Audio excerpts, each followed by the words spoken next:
Fan yma, mae'n gyda ni dau blwch, un ar gyfer yr enw gyntaf ac yr ail ar gyfer yr enw teulu.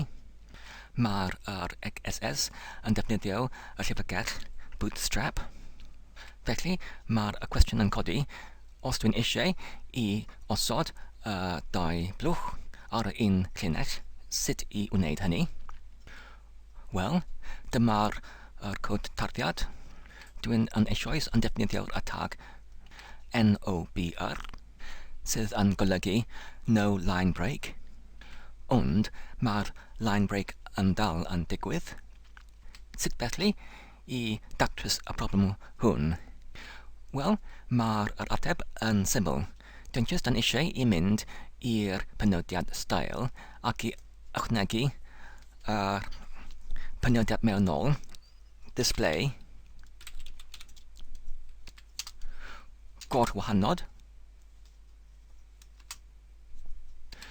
gyda'r ysodiad inline,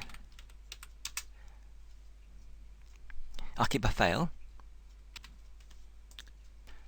adnewyddu y dudalen, ond mae'r line break yn dal yn digwydd, neu y toriad y llinell yn dal yn digwydd, felly fi'n angen i mynd yn ôl i'r cod tarddiad, ac wedyn, yn yr un modd, fi'n angen i ychwanegu y penodiad display hefyd, unwaith eto, yn yr ail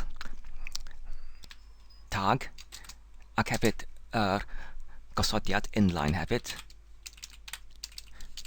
ac wedyn i achub y ffeil, fynd yn ôl i'r tudalen, adnewyddu y tudalen, a dyna ni.